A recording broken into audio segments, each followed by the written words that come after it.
Good evening, everybody. We have Dr. Paul here with us, who's going to enlighten us what exactly is sustainable fashion, what exactly is sustainable design, what are the design solutions, how the world is functioning, how the luxury sector is functioning, and how impeccable the idea of responsible luxury is, how impeccable the idea of fashion and luxury and sustainability is. So over to you, Dr. Paul. Please enlighten us about. Thank you very much. It's a large topic that you've introduced today, and I think it's an exciting one. But thank you for inviting me to have this discussion with you. It's a discussion that doesn't actually happen as much as it should. I think there is a large assumption made that luxury fashion or luxury in general is inherently sustainable, and I think it's really taken a lot more for granted than it should. When we deal with the idea of luxury, that's a problematic term, first of all, when it comes to fashion. Luxury is embedded within so many historic terms like heritage, when it comes to handicraft, craft in general, finish, materials.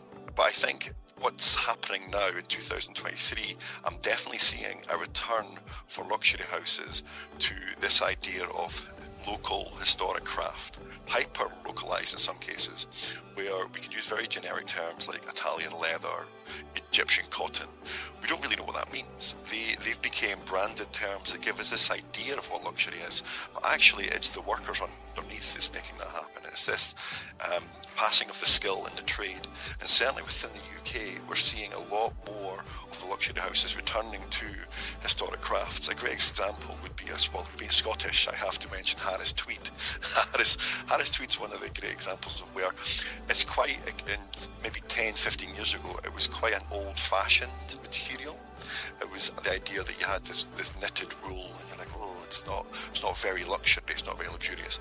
But then you see some interesting collaborations with Harris Tweed and Vivienne Westwood and other types of houses where they're bringing back this historical craft, because I think, as you said, there is something around the responsible luxury. Responsible luxury has to be traceable, which is very important. We have to know where it has came from, and it can't just be a mystery how it was made. So I think responsible luxury talks to historic craft as being reinvigorated, revived, and respected for the craft that it takes.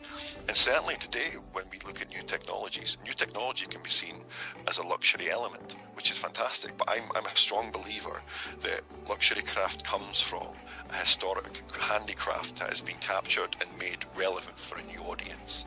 And I think with regards to Italian houses, when it comes to the shoe work that we get from Ferragamo and the likes, that is very much a sustainable craft, a handmade item that is made with respect for its material, respect for the environment, respect for the wearer.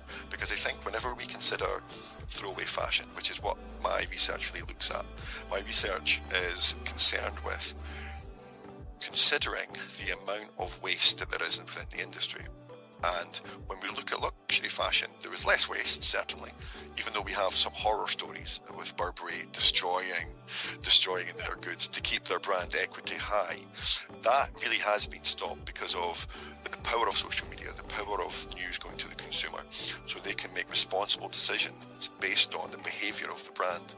So I think, just to sort of put a pin in, I think there's responsibility of the consumer, the brand, and the traditions that they're dealing with. And many times we find that young graduates or young designers are often looking for a luxury output, but potentially haven't looked at the handy skills, the practical craft, or the underlying material that they're trying to deal with. And I'm very excited to sort of expand the conversation to the skills required to spot those traditional crafts to be brought forward to a new audience. And I believe that's what sustainable luxury can begin to be, to have that insight related to respecting the handicraft, respecting the tradition that's in place, and hopefully making something which is relevant for a new generation.